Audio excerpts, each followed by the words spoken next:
So the guys are taking over the kitchen and cooking for a great cause. It's the 19th annual Men Who Cook event. It's all to benefit the Women and Family Life Center in Guilford.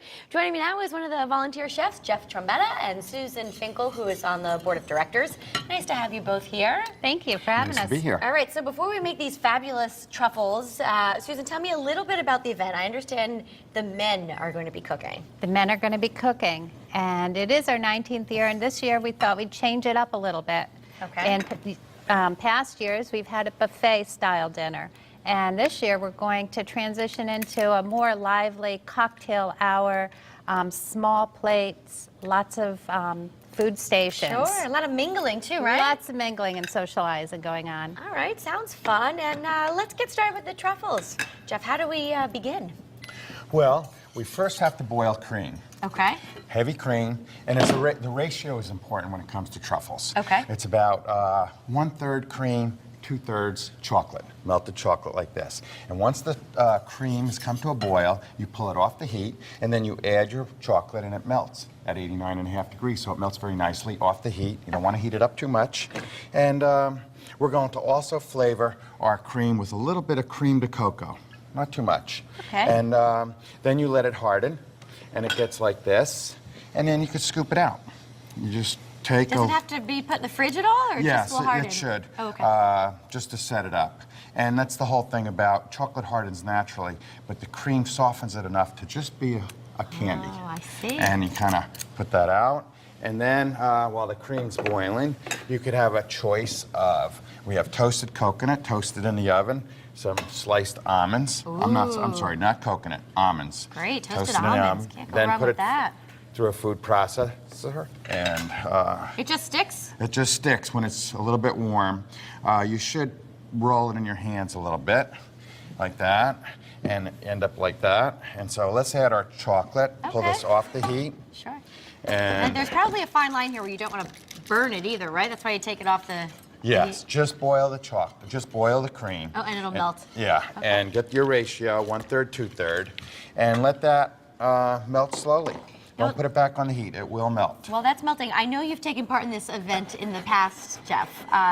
What's it been like? Do the men pick an appetizer, a dinner? How does it all get organized? Oh, great question. We have it well engineered this year. You do? Okay. Yes. I'm a coordinating chef with Greg Benson from Fred's and Company, and the men pick an assignment, whether they want land and sea, which is more of an entree type thing, or whether Okay. they want shooters, and I forget all the titles, but we have courses Oh, okay. and stations. And so it's more of a mingling affair. It'll be on small plates where they could, every man who cook has to have a small plate where someone can eat and socialize at the same time. No longer larger plates where you take your plate and then go sit down and then that's it for the night. So samples, would you say? People keep walking around? Yeah, or samples, but bigger than samples, but just something that they can walk around with walk easily. around with. I See love now, that. you see how smooth that is? Yeah, it looks fabulous. So it looks beautiful, and it's very aromatic because of the cream de cocoa, and that will harden, but make sure it's nice and smooth. And then you could take these, and you should roll them a little bit.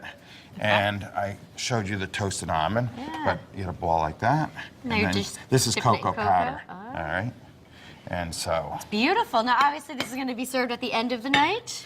yes. And Very there's good. other participants that have other desserts. We have cakes, we have brownies and pastries of different sorts. Now, And so, I'm assuming, Susan, a lot of these men don't cook on a regular basis. That's kind of what makes this so unique. Yes, we have some who have enjoyed cooking, and we have others who just are doing it to benefit our cause, the Women and Family Life Center.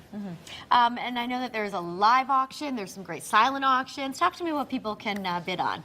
Right, there is a live auction and a silent auction. We have lots of baskets, jewelry, wine baskets, something for everybody.